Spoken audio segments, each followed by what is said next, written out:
গ্রামের ভেতরে ঢুকলেই এখন চোখে পড়ে ভিন্ন এক দৃশ্য। কোনো বাড়ির উঠানে বিশাল আকৃতির কালো ষাঁড়, কোথাও আবার বাঁশের খুঁটির পাশে দাঁড়িয়ে আছে প্রায় 1 টন বা আরও বেশি ওজনের গরু। একসময় শখের বশে গরু পালন হলেও এখন সেই চিত্র পুরোপুরি বদলে গেছে।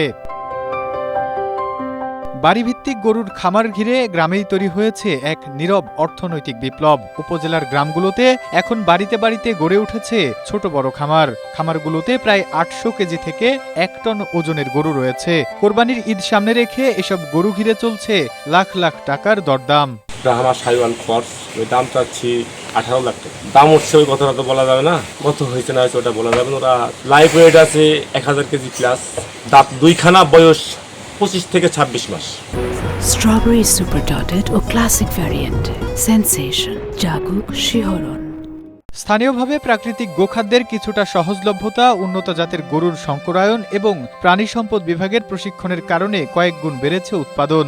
মেহেরপুর সদর উপজেলার গভীপুর গ্রামের গরু ব্যবসায়ী মনিরুল ইসলাম নিজ বাড়িতেই 15টি গরু নিয়ে গড়ে তুলেছেন একটি খামার। পরিবারের সবাই মিলে দেখাশোনা করেন প্রাণীগুলোর। অন্যদিকে সদর উপজেলার হরিরামপুর গ্রামের খামারি সান্তোষ খানের গোয়ালে রয়েছে 10টি গরু। সবগুলোই দেশি ও ব্রহ্মা জাতের কৃত্রিম প্রজননের মাধ্যমে উৎপাদিত শঙ্কর গরু। তবে এবারে গরুর চাহিদা কম বলে জানান তিনি। যেসব গরুগুলো আছে আরও 3-4টা গরু আছে, এখন আপনার আগামী 27-28 সালের টার্গেটে গরুগুলো রাখছি। এবার গরুর দাম কেমন যাচ্ছে, মানে আপনাদের আশানুরূপ পাচ্ছেন কিনা? আমাদের এবার যে আমরা ভালো গরুগুলো, মেহেরপুর যেহেতু মেহেরপুর চুয়ানা খামার যেসব বেশি টাকা গরুগুলো বিক্রি হয়, ওই গরুগুলোর কাস্টমার মূলত এবছরে কম। এবার গরু বেচা কেনা হচ্ছে 5 লাখ 6 লাখ, সর্বোচ্চ এগুলো 10-15 লাখ টাকার গরু বেচা কেনা খুবই কম হচ্ছে। জেলার ঐতিহ্যবাহী বামন্দি, নিশিপুর পশুর হাট ও মেহেরপুর সদর পশুর হাটকে কেন্দ্র করে গড়ে উঠেছে বিশাল অর্থনৈতিক কর্মকাণ্ড।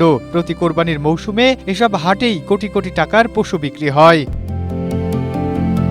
মেহেরপুর জেলা প্রাণী সম্পদ কর্মকর্তা ডাক্তার মোহাম্মদ তোফাজ্জল হোসেন বলেন, মেহেরপুর প্রাণী সম্পদে সমৃদ্ধ একটি জেলা।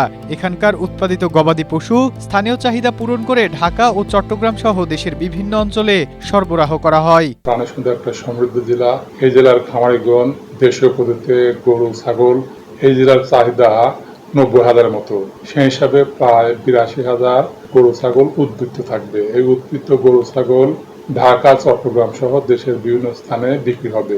লাভজনক হওয়ায় মেহেরপুরের প্রায় প্রতিটি গ্রামেই এখন বাড়িতে বাড়িতে দেখা মিলছে 1 টনের গরুর। আর এই গরু কেন্দ্রিক অর্থনীতি খুলে দিচ্ছে জেলার নতুন সম্ভাবনার দুয়ার।